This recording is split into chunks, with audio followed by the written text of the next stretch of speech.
Bienvenidos al curso de procesos de la concentración de minerales de cobre y sus variables de operación. Al terminar este curso serás capaz de conocer las características específicas de los minerales de cobre, óxidos y sulfuros secundarios, conocer los parámetros operacionales y procesos del chancado, conocer los parámetros operacionales y procesos de concentración, como lo son la molienda, la flotación, el espesamiento y el filtrado. Minerales y yacimientos de cobre.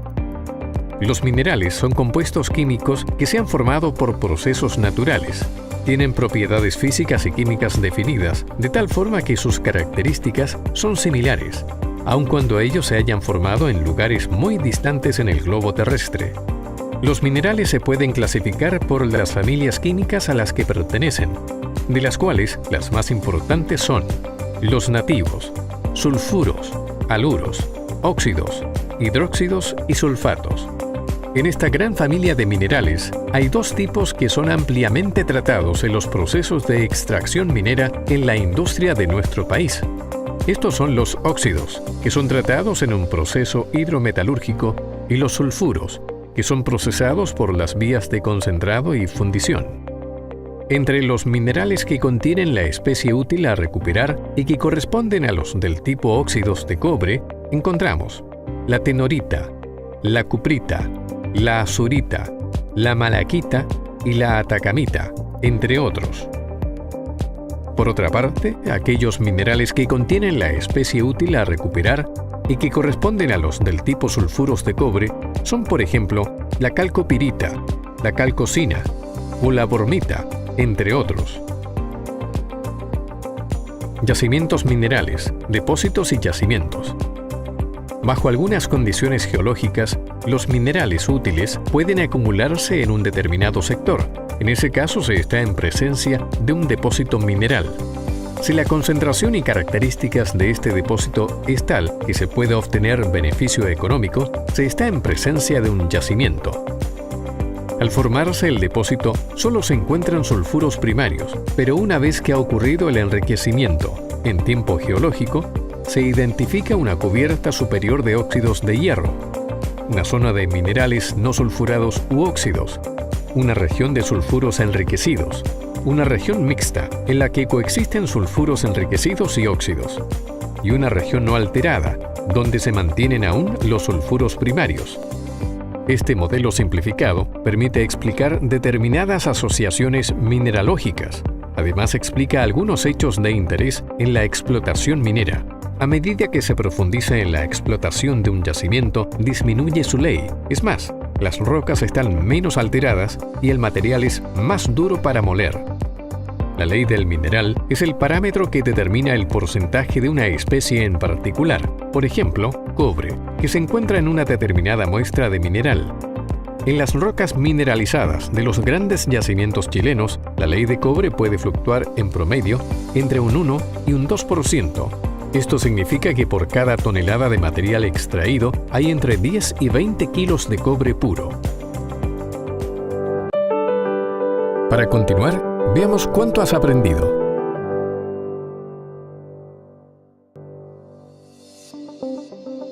Proceso de chancado. La operación de reducción de tamaño o conminución consiste en la producción de partículas de menor masa a partir de trozos mayores. Para ello es necesario provocar la fractura o quebrantamiento de las mismas mediante la aplicación de presión. Generalmente el chancado es una operación en seco y normalmente se realiza en 2 o 3 etapas. Los trozos de mena extraídos de la mina pueden ser tan grandes como 1,5 metros, y estos son reducidos en la etapa de chancado primaria hasta 10 a 20 centímetros en máquinas chancadoras de trabajo pesado. Variables operacionales. En la operación de chancado se identifican variables de entrada y salida y parámetros propios de la operación, que son los componentes principales de control del proceso. Las principales variables en el proceso de chancado son tipo de mineral, setting de los chancadores, flujo de mineral, potencia de los chancadores, nivel de tolvas y granulometría del producto final. Por una parte tenemos que el tamaño de la alimentación del mineral, el contenido de finos, la dureza del mineral, el ajuste del lado abierto de la chancadora, la capacidad de tratamiento y el tamaño del producto están todos interrelacionados. Estas relaciones se muestran en esta tabla. Por ejemplo, el aumento en el tamaño de alimentación del mineral provocará una disminución del tonelaje de alimentación y un aumento en el tamaño de partícula del producto. El tipo de mineral alimentado a la planta de chancado tiene relación con la ocurrencia del mineral, es decir, cómo se presenta la especie mineralógica en la roca matriz: patina, fractura, vetilla, impregnada o diseminada. Este atributo condiciona el rango de tamaño al cual debe liberarse la especie mineralógica. La granulometría de alimentación a la planta de chancado es otro factor a considerar en la variabilidad del tipo de mineral, ya que no hay manera de poder controlar la posible presencia de material fino. El setting a la salida del chancador, o SS en el primario, corresponde a un parámetro importante que permite reducir y al mismo tiempo regular el tamaño de partícula deseado para la etapa del proceso siguiente, y corresponde a la abertura entre las cóncavas y el manto de un chancador en posición abierta en el chancador primario. La potencia demandada por el motor está ligada a la fuerza necesaria para chancar el mineral y esta, a su vez, depende de la dureza del mineral. A mayor dureza, se requerirá mayor potencia y, por ende, mayor consumo de energía. El flujo de mineral es una variable netamente operacional que depende de los requerimientos de producción y control de nivel de llenado de buzones y o tolvas de alimentación. A través de la velocidad de las correas podemos variar el tonelaje. Nivel de tolvas de alimentación. La capacidad viva de la tolva de compensación del chancado primario es un respaldo para absorber las variaciones puntuales en el ritmo de descarga de los camiones y mantener una alimentación estable hacia el chancado secundario. La granulometría del producto final debe satisfacer los requerimientos de la operación de la etapa siguiente. Por ejemplo, obtener un producto final con un pasante de 80% de 152 milímetros y entre 40 a 45% de 38 milímetros. Variables de proceso en chancado. El mineral ROM se transporta desde la mina en camiones de 240 toneladas de capacidad cada uno, 300 toneladas para fines de diseño, hasta el edificio del chancador primario. Las variables que se deben verificar en el proceso son las siguientes. Tamaño de alimentación. Se debe considerar un tamaño máximo de 1 metro según diseño. El control se realiza en la mina y el operador debe informar el sobretamaño. El mineral de mayor tamaño puede obstruir el chancador, disminuyendo la capacidad de producción y aumentando el tiempo improductivo y los riesgos de seguridad potenciales para el personal y equipos. El mineral más fino puede indicar una sobretronadura de mineral y, en casos extremos, puede obstruir el chancador y reducir la capacidad de producción. Tamaño del producto del chancador primario. Se debe considerar una distribución de tamaño con P80 de 152 milímetros. El operador fija la posición del poste del chancador primario y dispone de una lectura de posición del poste. Este setting fija el tamaño máximo de la alimentación a los molinos SAG o chancadores secundarios, según corresponda, e influye en forma marginal en la curva granulométrica. Flujo de alimentación. Se debe considerar un flujo de 4.500 toneladas por hora secas y 5.400 toneladas por hora húmedas, según sea necesario para mantener el nivel de la tolva de compensación. El operador determinará la velocidad del alimentador de placas en un rango especificado. Si el nivel de la tolva de compensación se ajusta muy alto y el mineral cambia de duro a blando, el nivel de la tolva de compensación puede aumentar con mayor rapidez que la velocidad de retiro de mineral, haciendo que el mineral se acumule en el triturador y lo obstruya. Si el nivel de la tolva de compensación se ajusta muy bajo, el alimentador de placas puede sufrir un daño potencial. Para continuar, veamos cuánto has aprendido.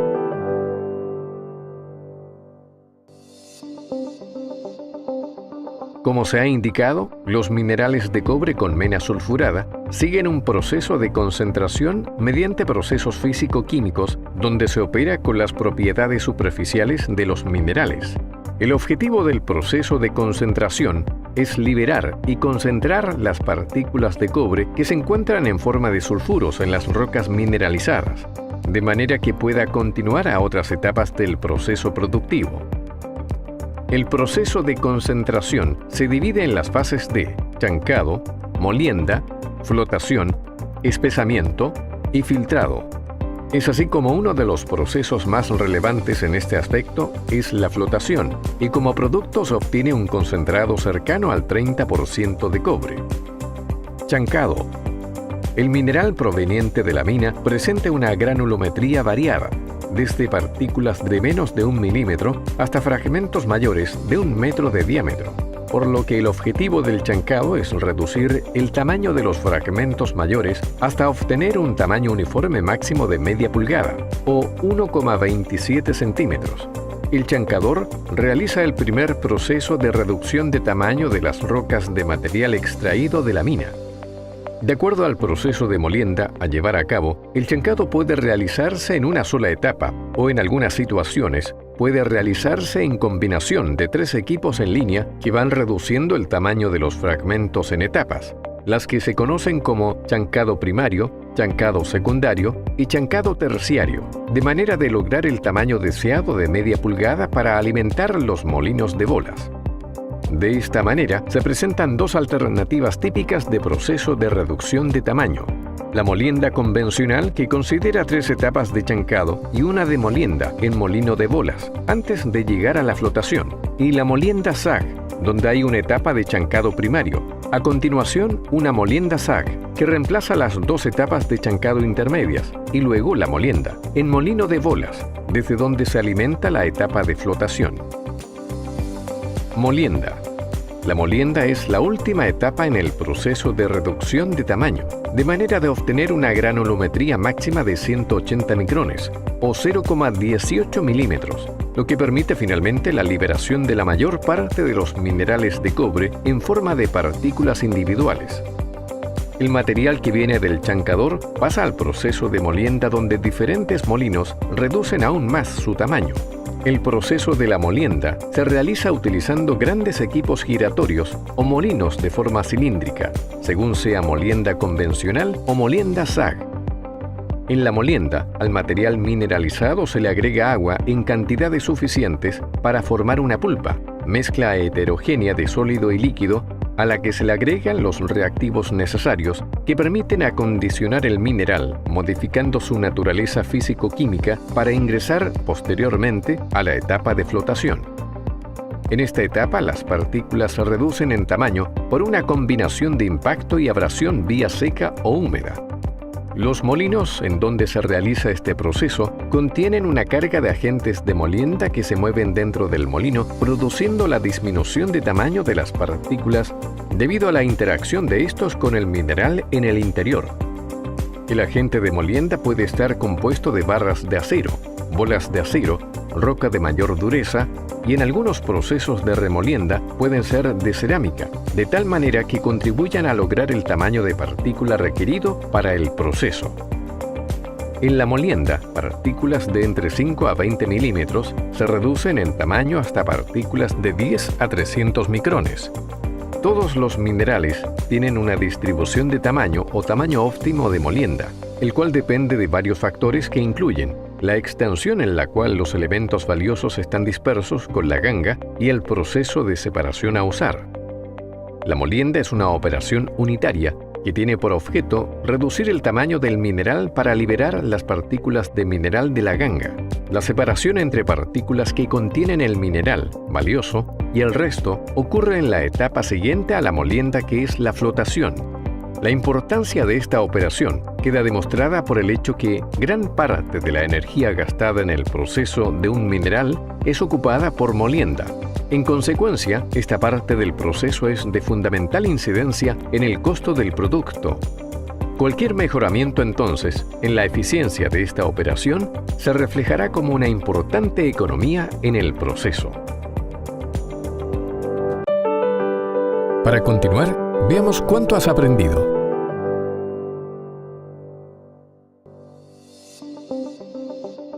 Descripción del proceso de molienda.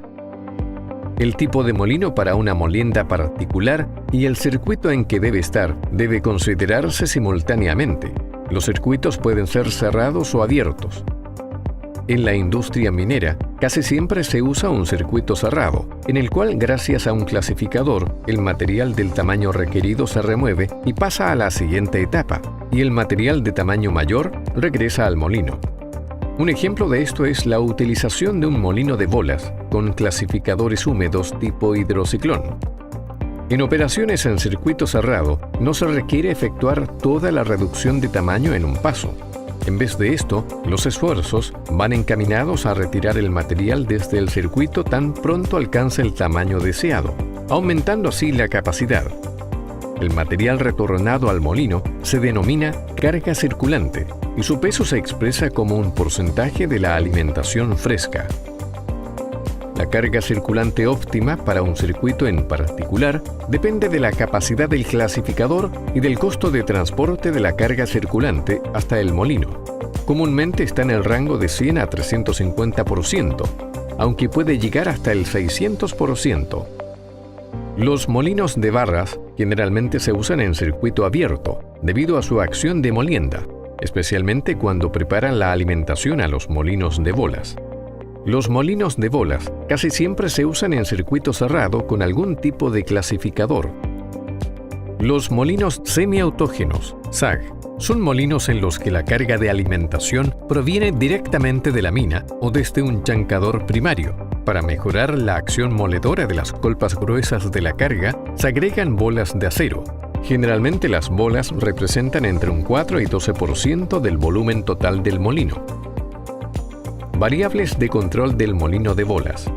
Las principales variables de operación de molino de bolas son porcentaje de sólidos en la descarga, potencia del motor del molino, presión de levante y alimentación de carga.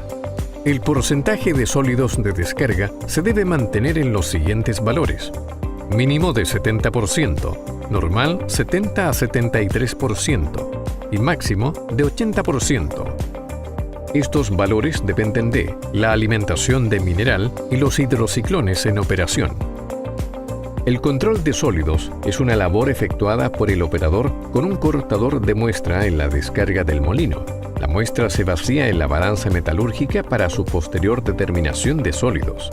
La potencia del motor del molino es controlada desde la sala de control e indica el grado de carga con la cual trabaja el motor. La potencia consumida es un control del grado de llenado de un molino. Los valores normales de operación varían entre 3.000 y 4.000 kWh. El operador de la sala de control ve en la pantalla el valor de la potencia del motor del molino de bolas en forma horaria y o porcentaje de potencia asignada a cada equipo en escala de 0 a 100%. Dentro de la operación y manejo de los molinos de bolas, uno de los aspectos principales es el carguío de bolas, el cual mejora la eficiencia del equipo. Esto trae como consecuencia un vaciado más rápido del equipo con un posterior aumento de la potencia máxima. Al llenarse con bolas, se aumenta la molienda, por lo tanto la potencia aumenta. La presión de levante corresponde a la presión de aceite que proporcionan las bombas de alta en los descansos del molino. Su control se realiza en forma local, indicando la carga que está soportando los descansos del molino, por intermedio de manómetros de terreno. Los rangos de operación de presión de levante se encuentran entre un mínimo de 400 psi y un máximo de 550 psi. Estos valores sufren fluctuaciones dependiendo de cada molino. Controles operacionales. En la planta, el operador debe verificar en conjunto con la sala de control las lecturas de los instrumentos de medición de manera de controlar que las variables de operación se encuentren en el valor esperado. De esta manera, se debe verificar el control de elementos mecánicos, eléctricos e instrumentación, como lo son elementos de control de equipos de terreno, manómetro de agua de sello, presión normal 100 psi, manómetro de acumuladores de aire, presión normal 110 psi, tableros de control de temperaturas en descansos, amperaje de bombas y manómetros del sistema de lubricación. Sistema de lubricación, rango de presión filtro de baja, rango operación 80 a 100 psi, rango de presión filtro de intercambiador de calor, 40 a 80 psi. Temperatura del aceite, normal 100 grados Fahrenheit. Rango de presión en bomba de alta, 900 a 1100 psi. Nivel de aceite en estanque, estanque medio lleno. Acumuladores de aire, presión, normal 110 psi. Válvula de descarga de compresores, tablero principal. Compresores en servicio. Para continuar, veamos cuánto has aprendido.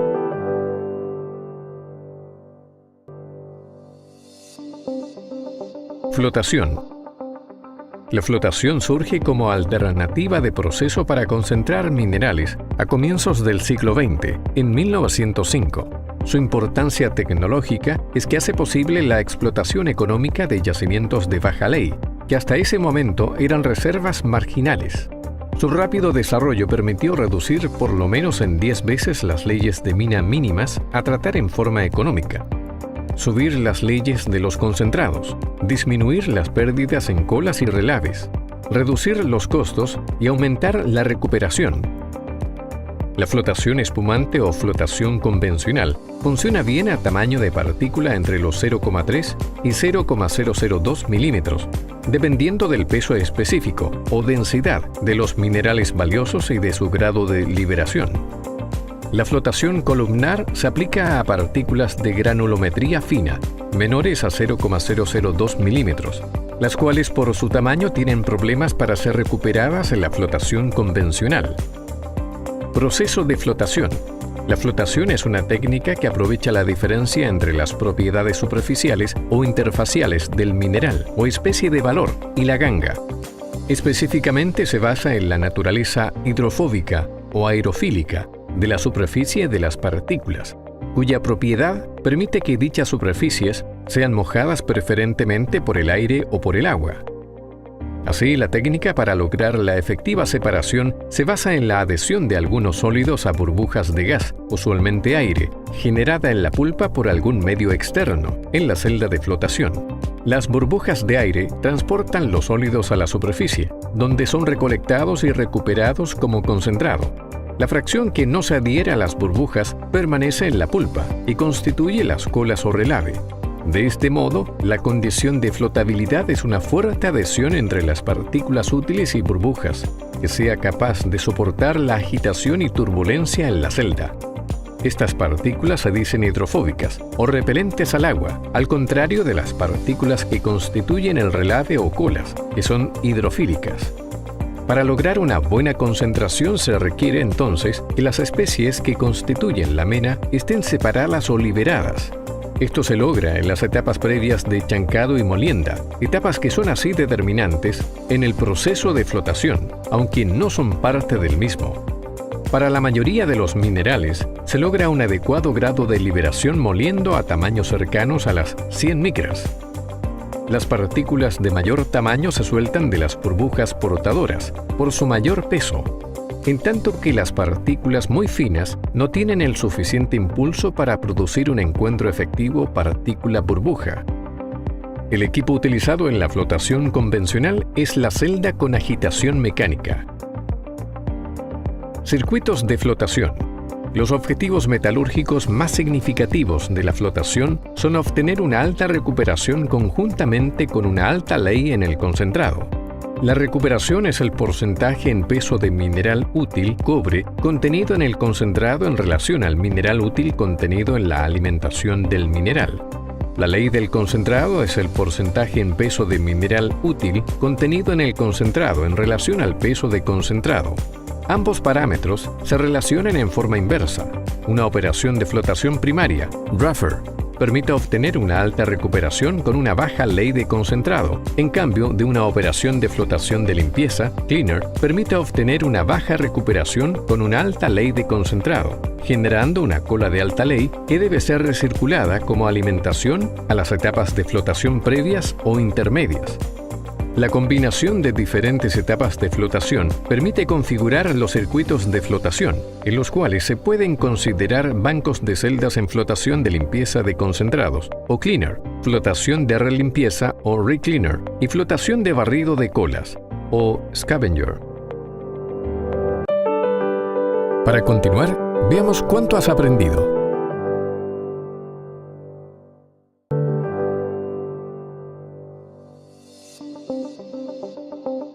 Un circuito de flotación se diseña de acuerdo a un conjunto de criterios, en base a características previamente determinadas en pruebas de laboratorio y en planta piloto.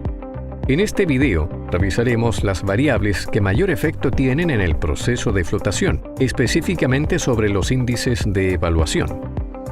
Granulometría, grado de liberación. En flotación, el transporte de partículas de la pulpa a la fase espuma ocurre debido a partículas adheridas a burbujas y por arrastre de pulpa. Ambos mecanismos son independientes y presentan un comportamiento característico respecto al tamaño de partícula. Así, existe un tamaño óptimo de partícula que presenta una mayor recuperación, observándose una disminución de esta para tamaños más gruesos y más finos.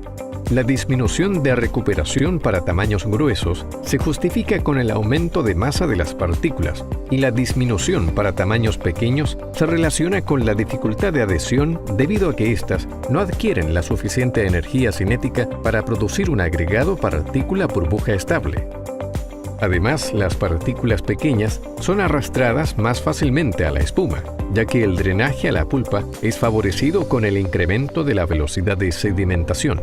De esta manera, el tamaño de partícula es la variable sobre la cual se debe poner más énfasis en su control, debido a su efecto sobre la recuperación y por la alta incidencia que tiene en los costos de operación del proceso global. Tipo y dosificación de reactivos. Uno de los reactivos es el colector, cuya función es hacer selectivamente hidrofóbica la superficie del mineral deseado, y es así el más importante de los reactivos usados en flotación. La elección del tipo de colector de la variedad de familias existentes es actualmente más un arte que una ciencia. Sin embargo, por la amplia experiencia en su uso en flotación, existen correlaciones empíricas que aconsejan usar determinado tipo de colector para recuperar un mineral desde una asociación mineralógica dada. Por otro lado, la elección de un espumante determina las características de la espuma, que contribuye a la selectividad de la operación. Las variables altura de espuma y flujo de aire afectan el tiempo de retención de las partículas en la espuma. La estabilidad de la espuma depende principalmente de la dosificación de espumante. Para bajas dosis, esta se rompe fácilmente y no cumple su función de mantener el material flotado hasta que sea retirado de la celda. La estabilidad de la espuma está relacionada también con el flujo de aire al proceso.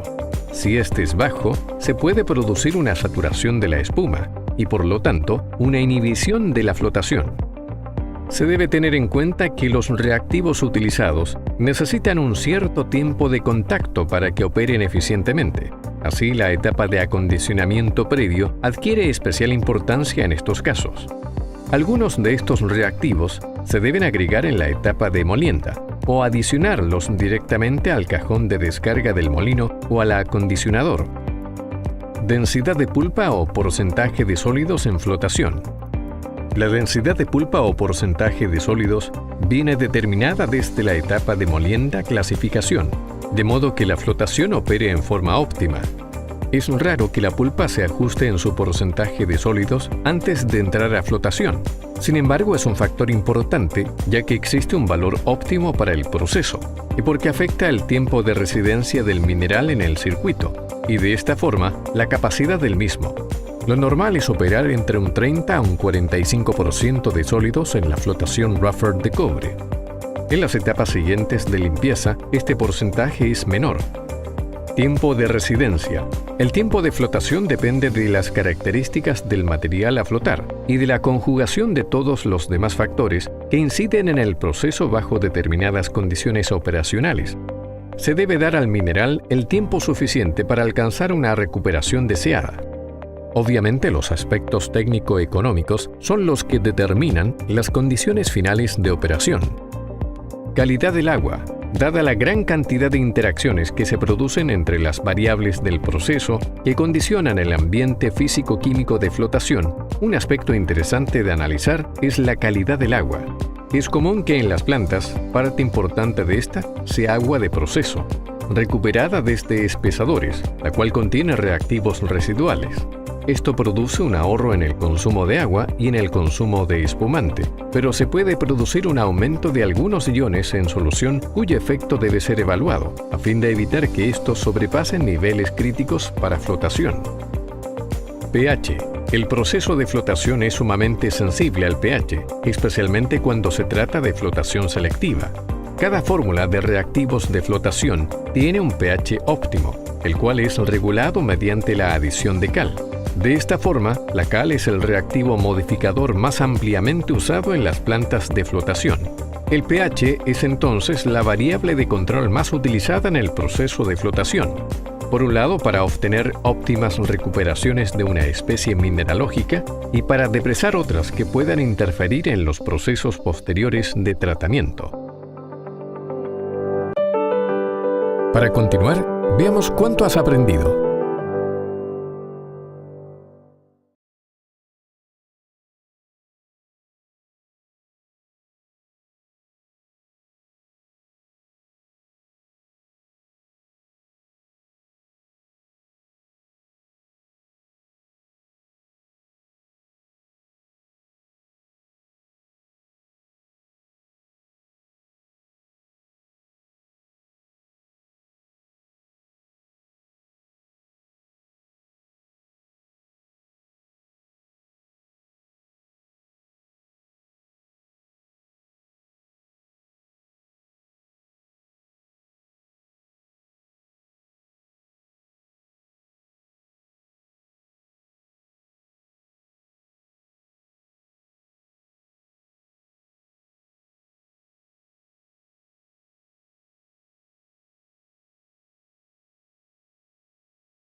Los métodos más utilizados para procesar minerales, cobre, níquel, oro, plata, etc., tales como la flotación o la lixiviación, requieren que el mineral sea reducido a un determinado rango de tamaño de partículas y se encuentre mezclado con agua.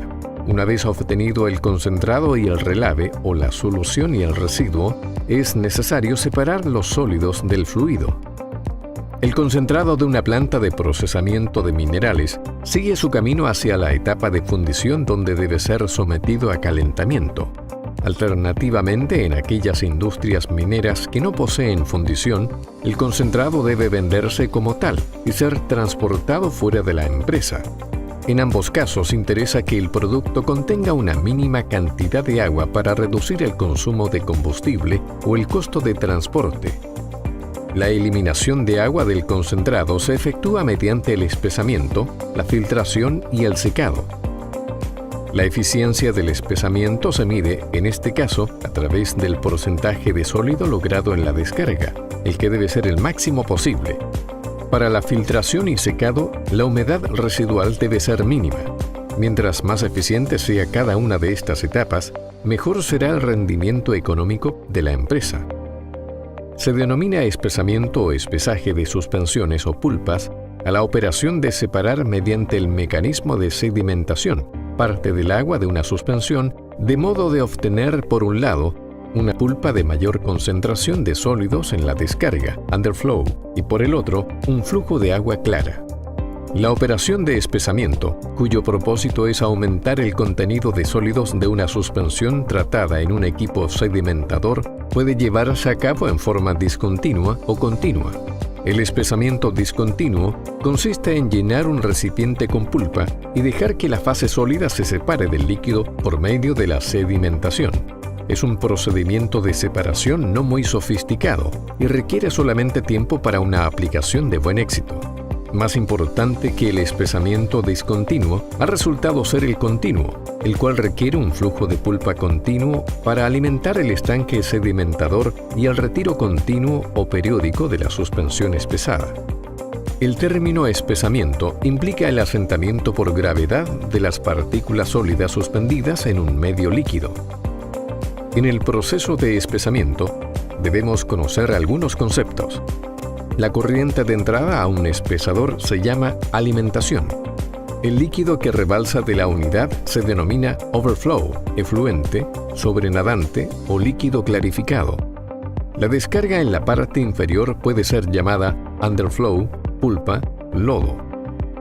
Cuando una corriente de alimentación entra al espesador, los sólidos sedimentan al fondo. El líquido clarificado rebasa por la parte superior y los sólidos sedimentados son removidos mediante un eje provisto de brazos con rastras que se ajustan a la inclinación del fondo del espesador, barriendo la pulpa y empujándola al cono de descarga, ubicado en el centro del equipo, desde donde son transportados mediante bombas. Existen parámetros y variables en el proceso de espesamiento que se emplean para establecer directrices para operar en forma continua y confiable los espesadores de concentrado. Recuperar el efluente o agua, la cual es recirculada al sistema. Optimizar el aprovechamiento de las fuentes hídricas de la zona y lograr un adecuado uso de floculante, a fin de obtener una pulpa que cumpla las condiciones de operación fijadas para su envío a la etapa siguiente. Para continuar, veamos cuánto has aprendido.